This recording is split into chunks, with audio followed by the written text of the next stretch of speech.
안녕하십니까. 2014년 11월 15일 수업을 시작하도록 하겠습니다.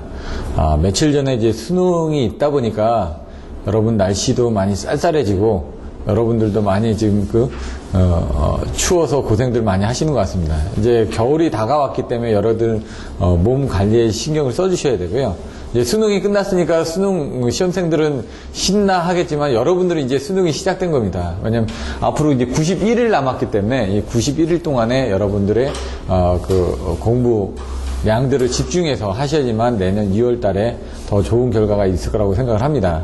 일단 어저께 이제 일부 이제 면접 합격자 발표가 났습니다. 그래서 발성배전은 5명이 면접을 봐서 오전에도 잠깐 설명드렸지만 보통 지금 한국산업인력공단에서 발표했던 자료에 의하면 확률에 의하면 1년에 보통 20명 정도의 합격자가 필기 합격자가 나옵니다. 그 중에 실기에서 합격하신 분들은 50%를 해가지고 10명씩이 계속 배출이 됐습니다.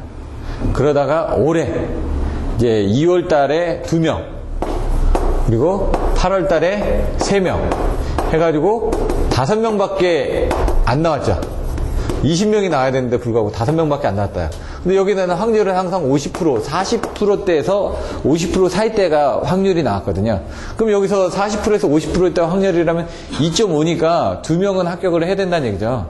이번에 3명이 합격이 됐습니다. 3명. 그럼 60%죠. 퍼센테이지로는.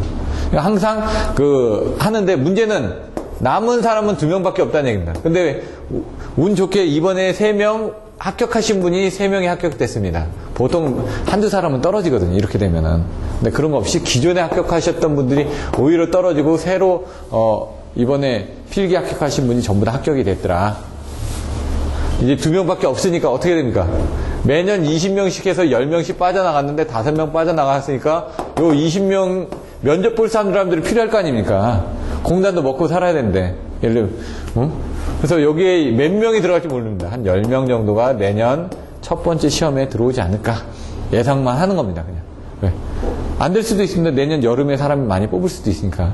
하지만 지금 여기 면접 볼 수 있는 사람은 2명밖에 없기 때문에 다음에 2월달 시험 보고 나면은 4월 달에 면접을 볼 거 아닙니까? 그러면 이 2명만 가지고 면접을 볼 거는 아니지 않습니까?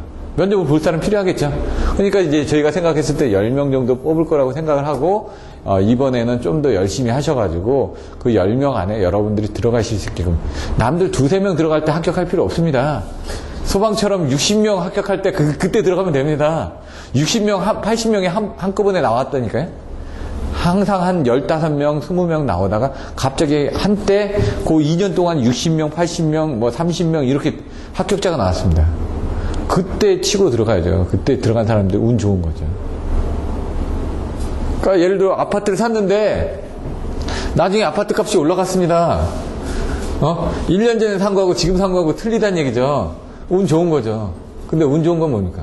계속 자기가 생각하고 준비하고 했기 때문에 그게 운이 따라주는 거지, 갑자기 로또 사가지고 운이 됐다. 그런 것들은 진짜, 번개 맞을 확률처럼 운이 좋겠지만 그런 게 아니라면 평상시에 준비를 했다가 그 조건이 됐을 때 여러분이 가는 게 당연한 거라는 얘기죠. 노력한 자만이 기회를 얻을 수 있다. 아침에 얘기했던 것처럼 위기는 결국 기회다. 노라고 얘기하지 말고 이걸 거꾸로 뒤집으면은 온. 되죠? 여러분 할 수가 있습니다. 노는 꺼진다가 아니라 킬 수 있다는 얘기입니다. 기회를 만들 수가 있다. 그렇게 해서 조금 더 열심히 하시면은 좋은 결과가 있을 거라고 생각을 하고요. 지금 여러 가지 문제들을 한번 만들어 봤습니다. 근데 이 문제 조건들이 지금 잠깐 얘기를 나눠봤는데 자기가 생각하는 기준들하고 좀 틀리다. 그건 사람이 생각하는 건 틀리니까. 예를 들어 밥하고 국하고 반찬하고 물하고 뭐부터 드십니까? 밥상이 이렇게 차려져 있다.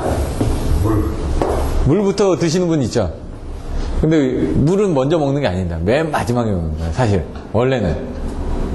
예? 국부터 드시는 분도 있습니다. 밥부터 드시는 분도 있고, 반찬부터 드시는 분도 있습니다. 다 틀립니다. 근데 결국은 들어가면 다 똑같죠? 제가 문제를 선정한 기준은요, 기존에 여러 가지 문제들을 해왔습니다. 지금까지. 제 입장에서는 저는 지금 이번에는 요거 내야지, 저번엔 요거 내야지 해가지고 기존의 문제들을 여러 번 냈었으니까 저번에 다뤘던 문제를 이번에 또 다룰 필요가 없습니다. 왜냐면 지금 하는 이 시험이 뭐냐면요. 여러분들이 문제를 많이 달아보고 시험에 나올 만한 문제들이 뭐가 있는지 여러분들이 한번 보시라고 찍어드리는 거거든요. 기존에 나왔던 문제들은 굳이 여기다 또 선정할 필요가 없습니다. 왜? 당연히 수업을 하고 지나갔고 여러분들이 그거는 당연히 쓸 거라고 생각을 하니까. 그래서 제가 선정하는 부분이 시험에 나온다라기보다는 여러분들이 알고 있으니까 이번에는 좀 다른 문제들, 시험에 또 나올 만한 다른 문제를 한번 찍어드린 것도 없지 않아 있습니다. 그래서 그런 부분 참조하셔가지고 이런 문제들은 반드시 달아보셔야 된다는 문제입니다. 제가 얘기하는 건. 기존에 여기에 없는 문제들, 뭐 갤러핑이나 뭐 이런 문제들 있죠. 그런 것들 기존에 다 송전술 옵셋 바로 전 시험에 보십시오. 다 설명을 했었습니다. 그런 것들은 당연히 했던 거니까 그거 외에 그런 것들은 다 씁니다. 누구든 다 쓰니까 남들이 안 달아본 문제가 나왔을 때 쓸 수 있게끔 여기 변압기 소음 같은 경우 이것도 25점짜리가 한 3번 나왔었습니다. 저도 처음에 변압기 소음 나왔을 때 못 썼습니다. 근데 저하고 같이 공부한 사람은 썼거든요. 저하고 같이 공부한 사람은 그걸 열심히 공부를 하더라고요. 나 안 나와. 저는 그렇게 얘기했거든요. 대학교 도서관에서 같이 공부하는데 그 사람이 변압기 소음을 막 보기를 이거 변압기 소음 나오겠어? 나는 아닌데 했는데 그 사람은 그거 공부했고 결국 합격해서 그때 변압기 소음이 나왔습니다. 그 사람은 그때 합격을 했습니다. 그러니까 이제 기준이 틀린 거죠. 저는 입맛에만 맞는 거. 반찬도 여러 가지가 있는데 제 입맛에만 맞는 걸 먹은 겁니다. 그러면 안 된다는 얘기죠. 영양적으로. 마찬가지 여기서 얘기하는 것들 여러분 입맛에 맞는 문제만 고르기보다는 시험에 나올 만한 몸에 좋은 문제들을 그런 것들도 한번 달아보시라는 얘기입니다. 반드시 제가 얘기하는 것들은 한 번씩은 제 기준입니다. 제 기준이지만 제가 그래도 여러분보다는 많이 문제들을 봐왔고 많은 문제들을 보다 보니까 이런 문제들이 통계에 의해서 많이 나왔기 때문에 저번에 나왔던 문제도 좋지만 그거는 당연히 해야 되는 거고 이런 문제들도 좀 했으면 좋겠다라고 해서 말씀드리는 겁니다. 그러니까 왜냐하면 쉬는 시간에 아니면은 여러분들 시험 보는 중간중간에 가서 여러분들 궁금해하는 게 뭔지를 알아보고 왜냐면 동영상으로 들으시는 분들도 있겠지만은 제 입장에서는 여기 계신 분들이 레벨업이 돼서 나가야지만 됩니다. 그래서 제가 자꾸 여러분들한테 뭐가 문제인가요? 뭐가 잘 안 되나요? 궁금하신 게 뭔가요? 물어보셨을 때 여러분 궁금하신 걸 물어보셔야지만 됩니다. 그래야지 얻어가는 거죠. 제 견해하고 여러분의 견해하고 맞춰서 그게 틀리다. 그러면 누구 한 사람이 틀렸겠죠? 하지만 틀린 건 없습니다. 자기가 생각하는 가치가 틀린 겁니다. 그래서 제가 생각하는 가치를 무조건 따라오라는 건 아닙니다. 근데 제가 생각하는 기준이 여러분보다는 조금 더 그래도 확률이 높다는 얘기죠. 확률상으로 저는 말씀드리는 겁니다. 모든 것들이. 자, 그러면은 이제 이번 주 75회 문제들은 이따 한번 보도록 하고요. 77회는 다음 주에 문제가 있습니다. 여러분 미리 한번 수업을 해 오시고요.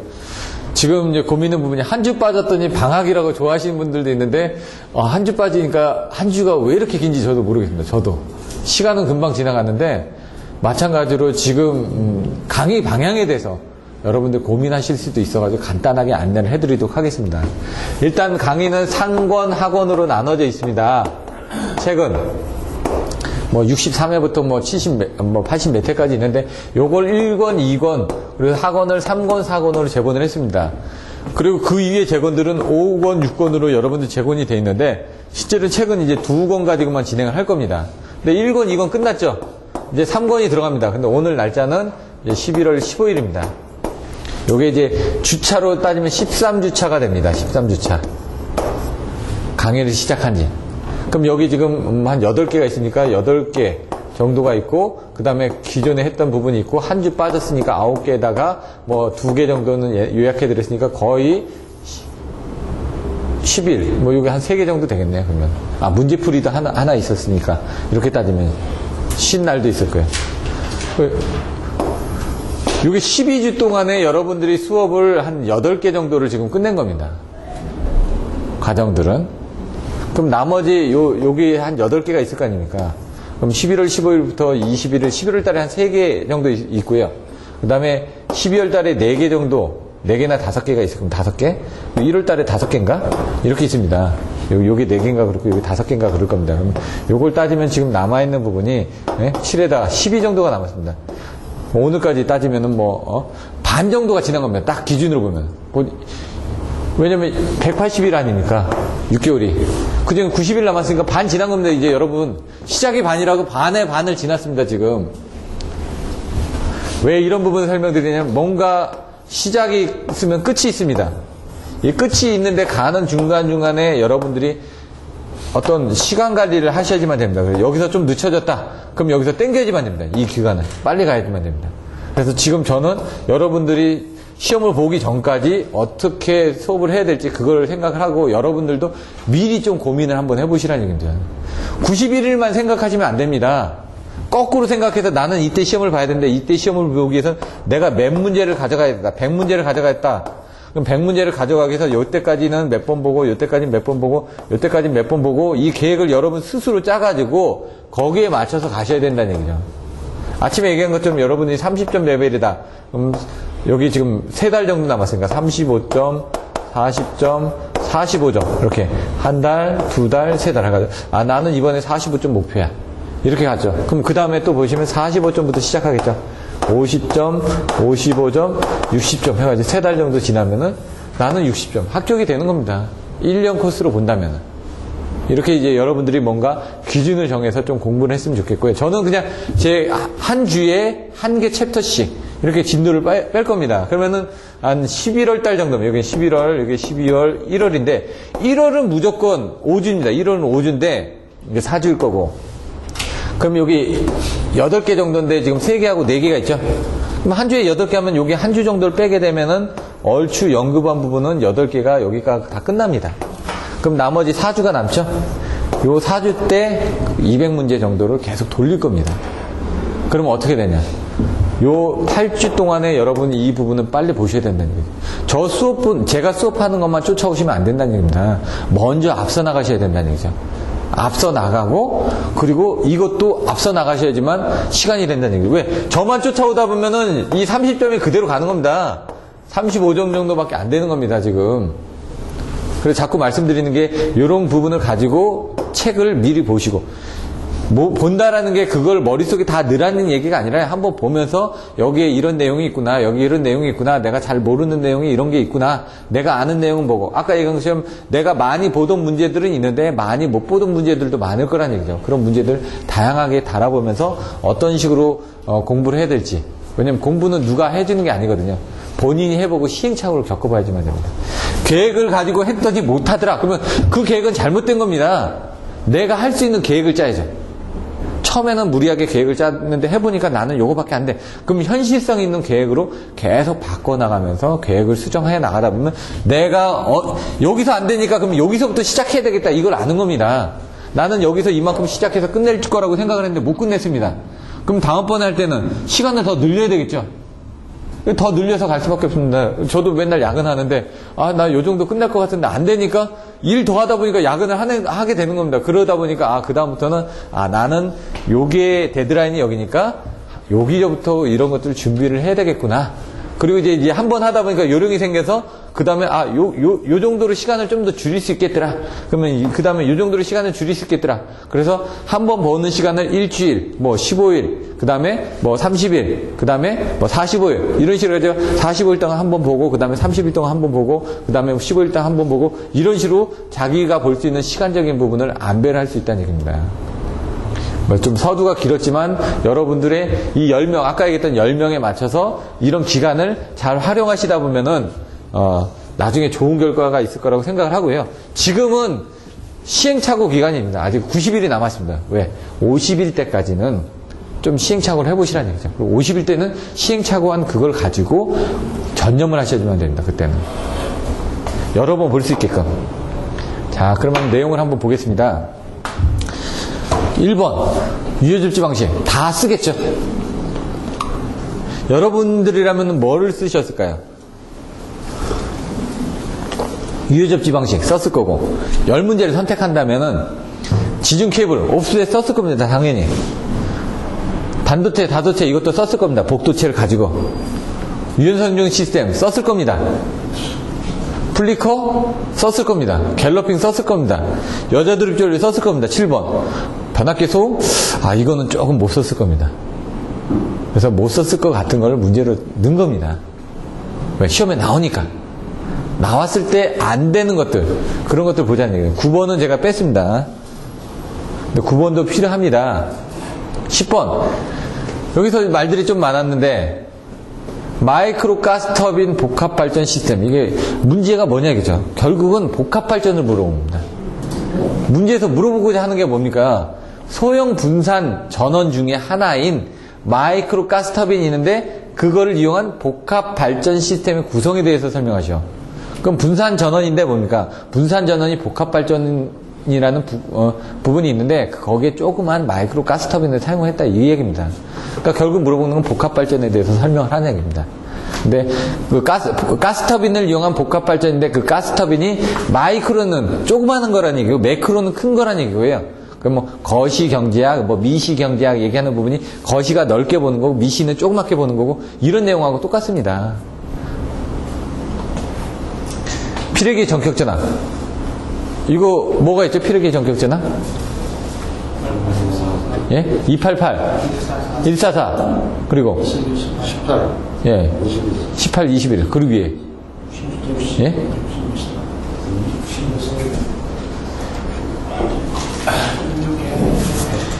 그러면은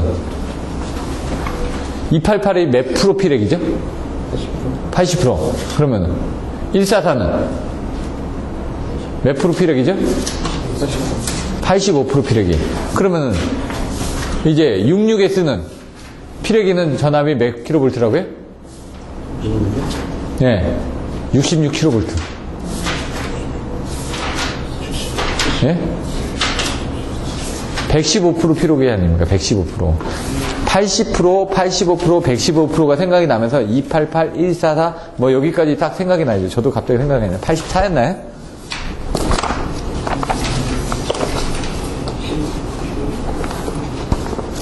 84였나요?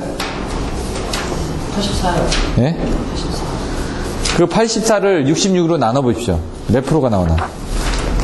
115%입니다. 근데 이제 책에서는 그 퍼센테이지로는 옆에는 안 써져 있고, 그게 나왔던 부분이, 예를 들어 72 나누기 루트 3, 전격전압 곱하기 1.2 곱하기 1.15로 해가지고, 그렇게 다 계산이 됐는데, 실제로, 288을 3, 4로 나누면 80 정도가 나오고요. 80이 약간 좀 틀립니다. 144를 154로 나누면 여기도 85% 정도 피로기라 했는데 약간 수치는 틀립니다. 그리고 84를 66으로 나누면 이제 115% 이렇게 나옵니다. 비슷하게 수치로. 수치상으로는 약간 틀리지만 그렇게 이제 보시면 됩니다. 근데 이제 이걸 154로 나누고 3, 4로 나누니까 이제 값이 틀려지죠. 어떻게 나눠야 되냐고요? 전격 전압으로 나누시죠. 자, 362 나누기 288 해보십시오. 362 나누기 288. 288 나누기 362를 하는 게 낫죠. 288 나누기 362. 79.5%니까 그게 80%가 되는 겁니다. 여러분들이 지금 3, 4로 나눴으니까 수치가 이상하니까 이거 아닌데 지금 이러고 계신데 전격 전압으로 나눠주셔요. 그 다음에 154니까 169 그러니까 144 나누기 169 해보십시오. 144 나누기 169. 그럼 어떻게 되죠? 85%죠. 그 다음에 84 나누기 72 해보십시오. 그럼 116% 정도 나올 겁니다. 그래서 115%가 되는 겁니다. 그래서 이것도 외우실 때 여기서 딱 이거 딱 보는 순간에 그 세 개 수치가 바로 나와야 된다는 얘기입니다. 정답은 그거를 선정하시오 하니까 그 값이 나와야죠. 그 값이 정답이니까. 그리고 거기에다가 여러 개를 넣어주시면 되는 거죠. 이렇게. 나머지들은 이따가 다시 보실 거니까 제가 시간 관계상 좀 빨리 나가겠습니다. 코로나 발생 방지하기 위한 방법. 뭐가 있죠? 코로나? 발생 방지? 예? 건맥컴 천단반? 그게 왜 나오죠? 건맥컴 천단반 케이블인데요? 예? 억제 대책은 이제 소선부 소유진이 뭐죠? 증상이에요. 코로나의 증상이죠. 코로나에 의한 영향이고 코로나 나오면 무조건 복도체가 나와야 된다고. 복도체가 나오면 무조건 코로나가 나와야 되고. 그러니까 제가 말씀드리는 건 코로나 나오면 무조건 복도체가 나와야 된다고요. 복도체가.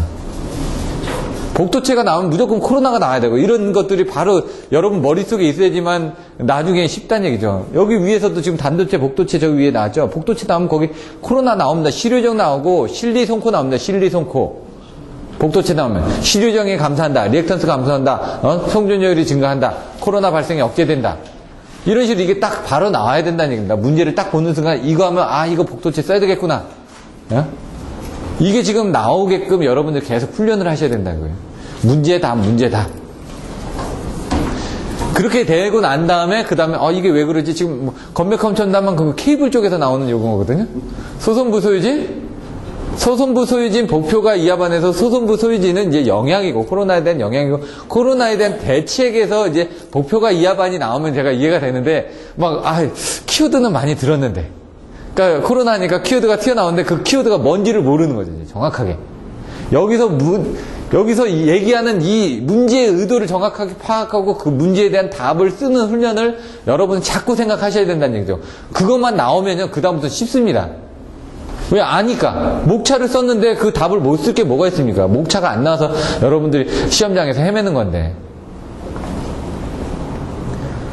과전류한 보호계정기에서 유도형 과전류 계정기 동작 원리를 설명하시오. 이거는 제가 적어봤습니다, 그냥. 그럼 전류가 오면은 전류에서 과전류 계정기가 동작하는데 잔류회로 방식으로 동작하는 뭐 그런 내용들을 가지고 뭐 접지 방식에 따라서 지락전류, 단락보는 어떻게 하고 지락보는 어떻게 하고 그 다음에 거기에 대한 세팅들을 어떻게 하고 이런 식으로 이제 내용들을 좀 써 나가는 것들이 요건 답안지가 조금 틀릴 겁니다, 사람들마다. 왜냐면 이런 유형의 문제가 없다가 나왔기 때문에. 하지만 이걸 가지고 여러 개의 문제들이 만들어질 수 있기 때문에 좀 복합적으로 생각해 보기 위해서 문제를 선택을 한 겁니다. 여기 보시면 2-1로 해놨는데 2-2 왜 선택을 안 했나? 당연히 나오는 건데 이게 직류성능계통 지금까지 몇 번을 했는데요. 이거 못 쓰시면 안 되죠. 그러니까 이런 쓸 수 있는 거는 선택 안 한 겁니다. 당연히 쓸 수 있는 걸 선택하면 여러분들 쉽게 쓰겠죠. 자, 다중접지 보호장치. 이건 좀 잘 안 나와서 저는 선택을 안 했습니다. 제가 시험을 봤다면 2번 썼습니다. 당연히 쓰는 것보다는 내가 이게 시험 문제 안 나올 수가 있을 거 아닙니까? 나중에 이 시험 문제가 안 나왔다고 했을 때는 이런 4번이나 6번 같은 이런 문제가 나왔을 때 선택을 여러분들 못하니까 그런 문제를 선택하는 것들을 더 공부를 하셔야 된다는 얘기죠. 이 시간에는. 이건 당연히 쓰는 거니까. 못 쓰는 것들 중에서 시험에 나올 만한 것들을 더 여기서 연습을 하셔야지만 당연히 쓰는 거 말고 못 쓰는 걸 배우려고 오신 거 아닙니까? 알고 있는데 못하러 나오십니까? 몰랐던 것들도 계속 반복해서 가셔야 되니까. 요거 나오면 뭐 어떻게 외웠죠? RSL. 예. 리클로저. 그 다음에 섹셔널라이저. 또 라인 퓨즈. 그 다음에 ASS. FAS. 이런 식으로 233 외우셨나요? 리클로저 2개, 섹셔널라이저 3개, 라인 퓨즈 3개. 이런 식으로. 예? 33이었나? 33이었죠. 제가 또 헷갈리네. 233으로 또 갑자기 헷갈리는데. 그런 식으로 이제 여러분들이 저도 안 보니까 헷갈리는 겁니다. 이거 좀 잘 안 나온다라고 등하시 했거든요. 이거보다는. 근데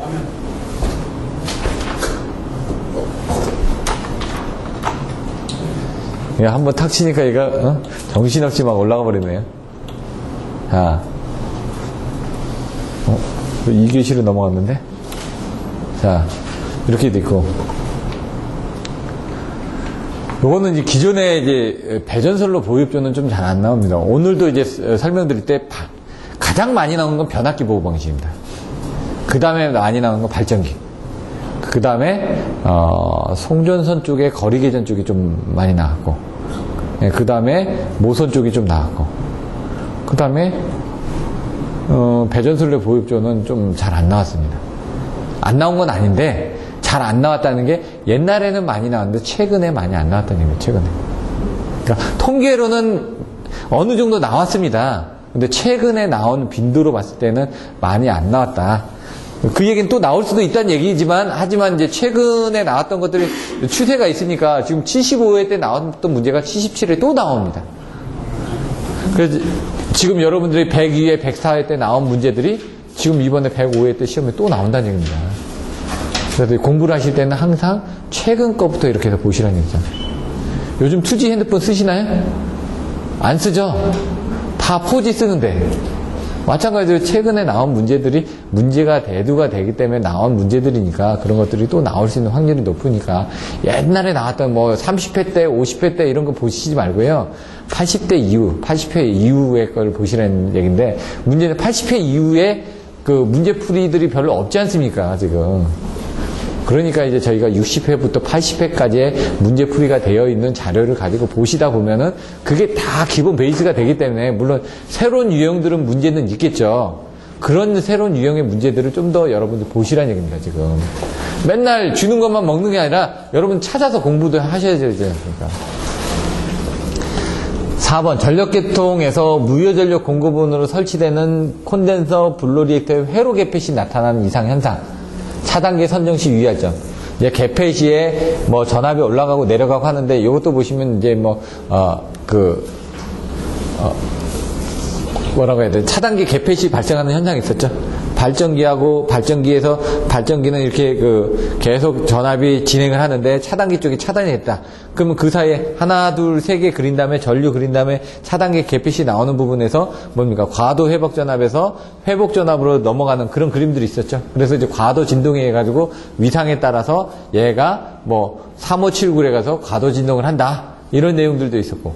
요게 이제 그런 식으로 이제 들어가는 겁니다. 근데 여기서 이제 위상에 따라서 L이냐 C냐에 따라 L이냐 C냐라는 부분이 위상이 앞서냐 뒤섰냐 그때 차단을 어떻게 하느냐에 따라서 이 차단기 양쪽에서 전압 부분에 대한 이상 현상이 어떻게 나고 거기에 대해서 재조모가 일어나고 이런 내용들을 설명하라는 얘기죠.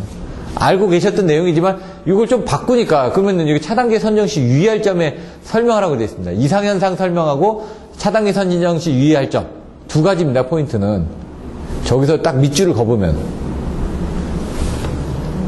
Y부수 계산하는 거는 이거 다 더하면 이거 Z로 되어 있습니다. 분명히 뭐뭐분의 1이 Y니까 Y로 한 다음에 다 더해주시면 됩니다. 그냥 발전기 출력 제한 범위를 정한 간호 출력 곡선 이거 당연히 선택해야죠. 6번 2번에 6번은 해놓은 겁니다.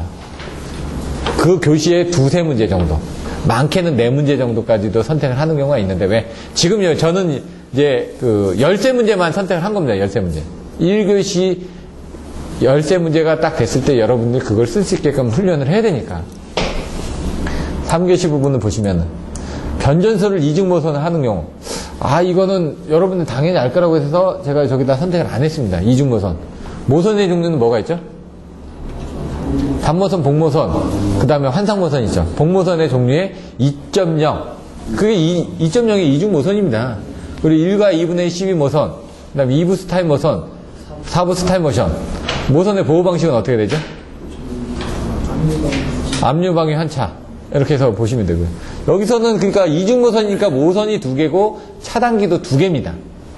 그거를 그림으로 표시하고 동작 원리, 변압기 차단기, PT-CT까지 다 넣으라고 돼 있네. 그러니까 이거는 그림을 그려서 보셔야 되는데 그림을 그리다 보니까 여러분 그리시기 힘들겠다 해서 문제 선택 안 하고 요 2번으로 넘어간 겁니다. 왜? 2번은 신재생 에너지들이니까 요걸 받으면은 나중에 신재생 에너지, 뭐 분산형 에너지, 분산전원, 뭐 신에너지, 재생에너지 그때 문제가 나오면 요거 써먹으실 수 있겠다라고 해서 쓴 겁니다. 뒤에도 또 나오니까 태양광 발전에서 시스템 표시를 하려면 그림 어떻게 그리죠? MP를 해놓고 반사방지막을 해놓고 거기다 배터리 그려가지고 이렇게 도는 그런 그림으로 그려주시면 되죠. 그게 이제 기본 전지, 그러니까 에너지 발생 원리고, 그 다음에 그 태양 전지판 있죠. 태양 전지판에 뭐니까 독립형 연계형 해가지고 쭉 오면서 뭐니까 AC/DC 컨버터가 있고, 거기 배터리 있고, 거기서 상전으로 올라가는 부분을 이제 독립형이라는 건 혼자 하는 거고, 연계형은 위에 한전이 연계가 돼가지고 얘가 발전을 안 했던 한전에서 전기를 받아서 쓴다. 이렇게 두 개를 설명하면 되는 겁니다. 그래서 인버터에 관하여 독립형과 상전을 연계하는 방식. 그 두 개를 그냥 비교해서 쓰면 되죠. 여기다 뭐 직렬형, 병렬형, 뭐 연계형 뭐 해가지고 뭐 여러 가지로 또 나눠지기도 하는데 여기서 물어본 건 두 개니까. 전력계통의 공급 신뢰도. 이거는 조금 어려워서 선택을 안 했습니다. 공급 신뢰도도 안 나온 건 아닙니다. 공급 신뢰도 유지 기준 해가지고 77회 때 또 나옵니다. 또 유지 기준에서 설명해요. 공급 신뢰도 이번에도 물어봤었죠. 공급 신뢰도 세 가지 사면소에 대해서 설명하셔. 크게 뭐가 있을까요? 공급 신뢰도 영향을 미치는 크게 사면소. 정전 시간. 크기, 빈도, 지속 시간. 빈도. 그 다음에 크기. 예? 요 세 가지가 사면소입니다. 신뢰도 나왔을 때. 그러면서 나오는 게 또 뭐가 있냐? 확률이 나오죠. 그거하고 연결돼서. 어떤 확률이 나오죠? LOLP, LOEP. 예. LOLP가 뭐죠? 전력 부족 확률. 그리고 LOEP는? 전력량 부족 확률. 그럼 그걸 영어로 하면 어떻게 되죠? LOEP. 전력량 부족 확률. 잘 보시면 LOLP가 전력 부족 확률이라고 했죠. L이 로스입니다. Loss of load probability. probability 확률이거든요. 그래서 LOLP가 되는 겁니다. 그러니까 이거를 그냥 그 LOLP가 뭐 전력량 그 부분이라고 외우시지 말고 그냥 영어대로 하다 보면은 Loss of load probability. 로드가, 부하가, 전력이 loss of load, 부족한 probability, 확률이다. LOEP는 에너지입니다. 에너지니까 전력량이죠. 전력 부족 확률, 전력량 부족 확률. 이렇게. 이것들도, 그러니까, 외우시는 방법에서 LOLP, LOEP가 이번에 시험에 나왔죠. 10점짜리로. 그래서 정전 빈도, 정전 시간, 정전 시간, 빈도, 그 다음 정전 크기. 저는 10잉크 이렇게 외웠었는데, 10잉크. 옛날에 히딩크 하면서 10잉크 이렇게 외우기도 하고, 예?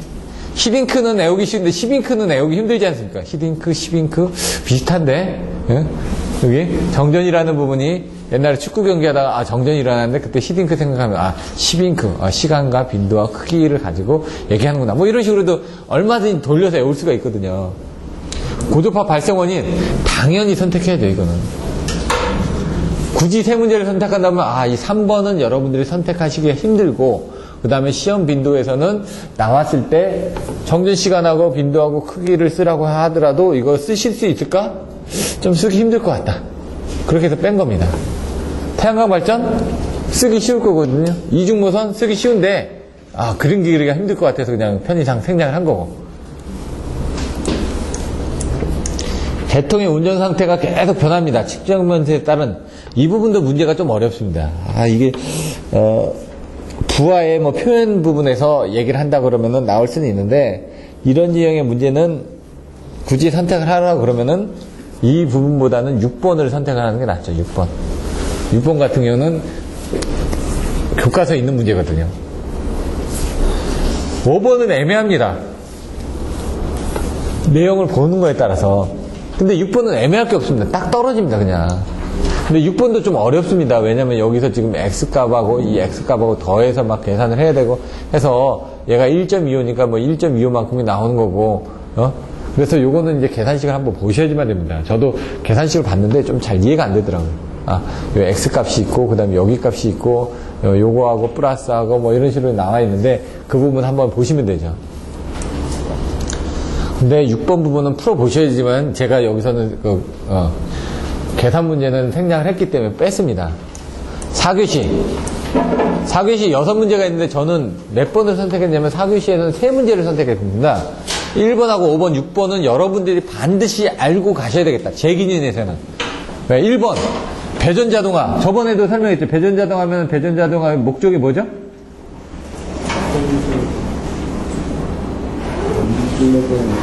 예?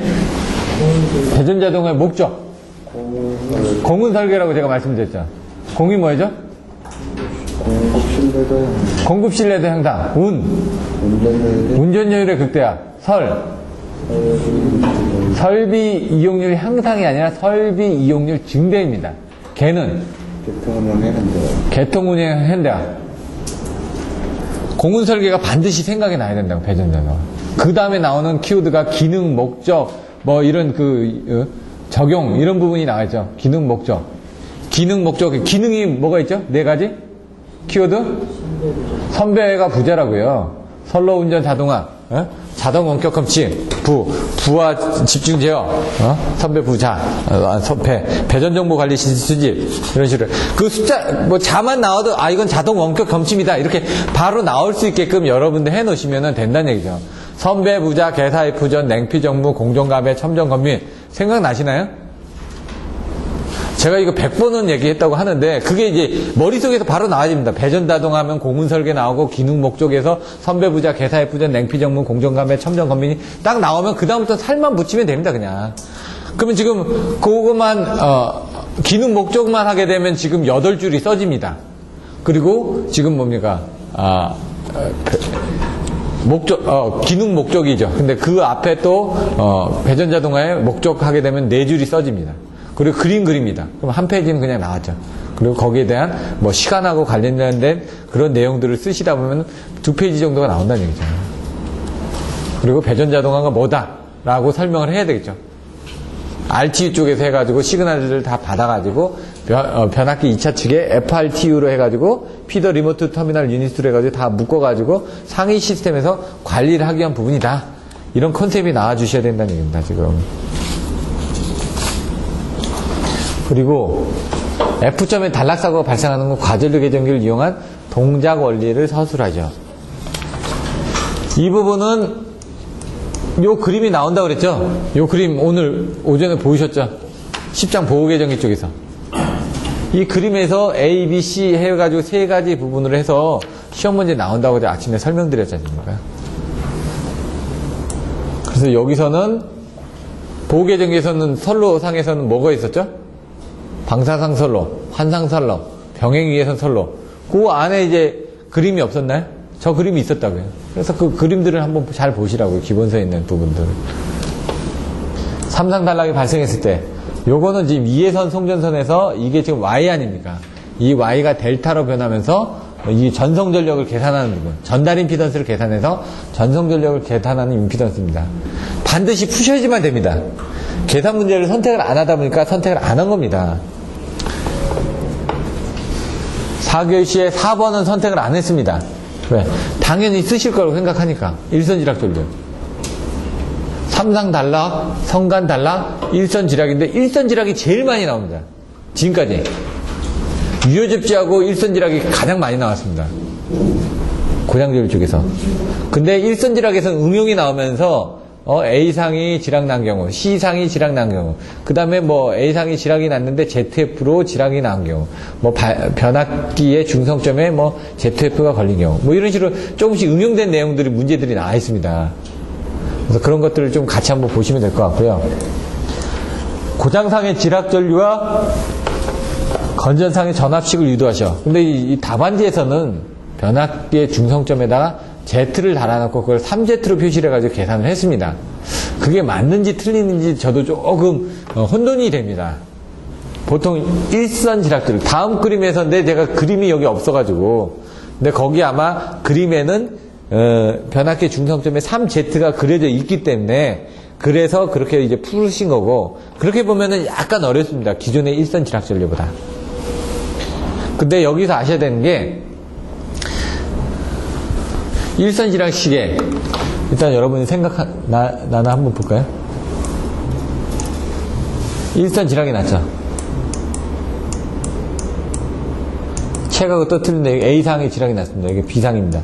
여기 C상입니다. A는 얼마죠? 3IG. IG는 3I0. 그럼 I0가 얼마죠? IG는 Z0부터 항상 쓰시라고요. Z0, Z1, Z2분의 2A. 이게 I0라고요. 근데 3이 있으니까 3을 쓰시라고요. 자, 그러면 VB는? 분모는 똑같고. 여기 똑같고요, 이렇게. 분자가. 이렇게 똑같고요. 똑같고. 뭐라고요? B상이니까 A2 마이너스 A 자승 마이너스 1이라고요. 그 다음에, Z0. 예.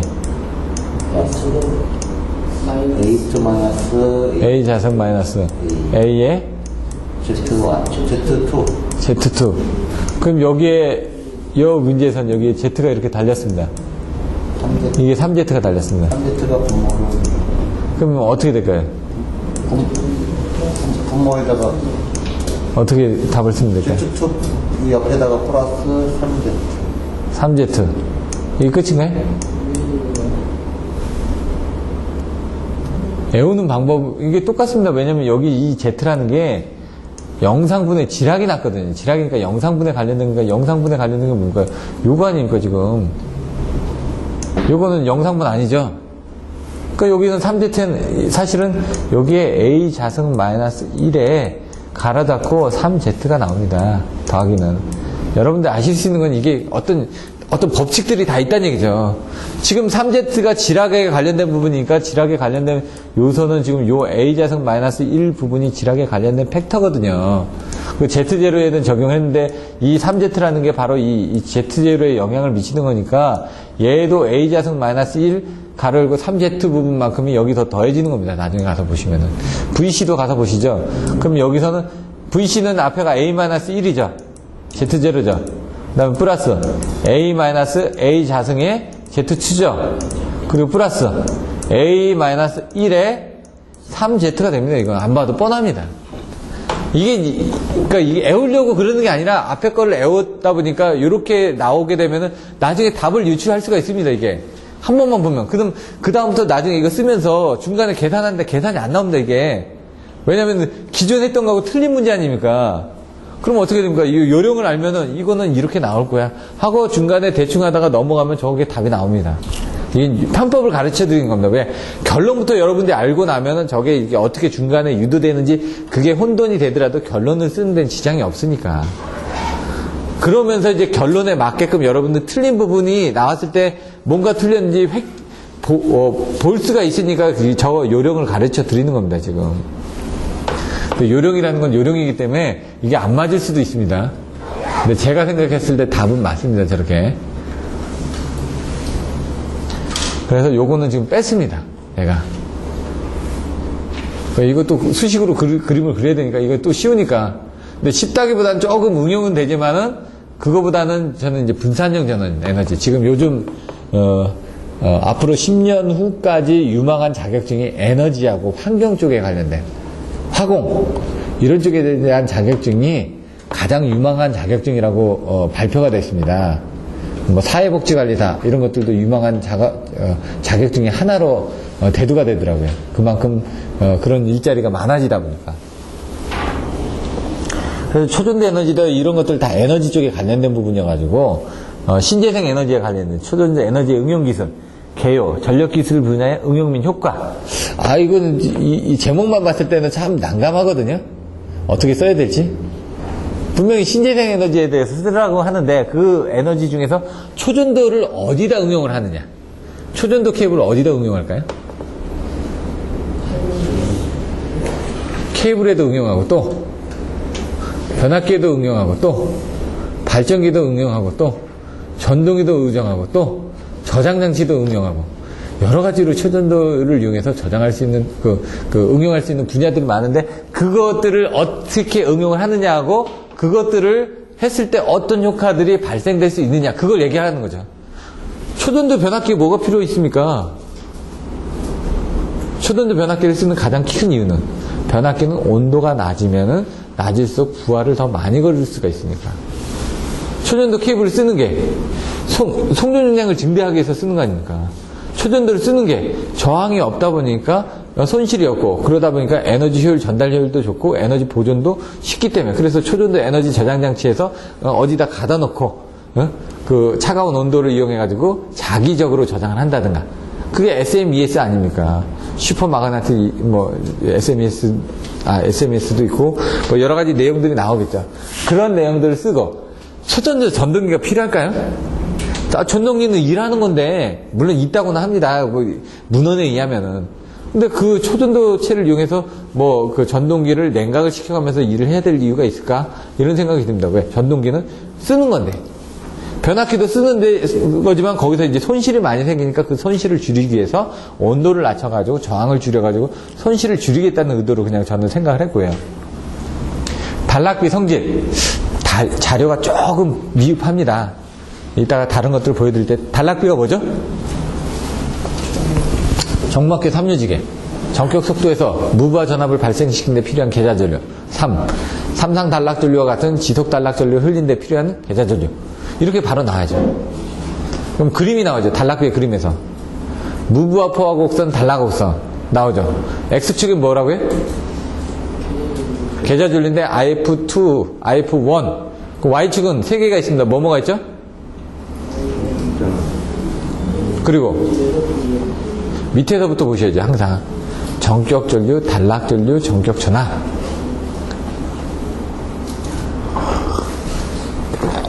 여러분들이 이거 좀 헷갈립니다. 단락비하고 또 페란트 현상에서 나오는 그 발전기 자결 현상에 그 그림하고 자꾸 혼돈을 하시기 때문에 그러는 겁니다. 자, 한번 볼까요?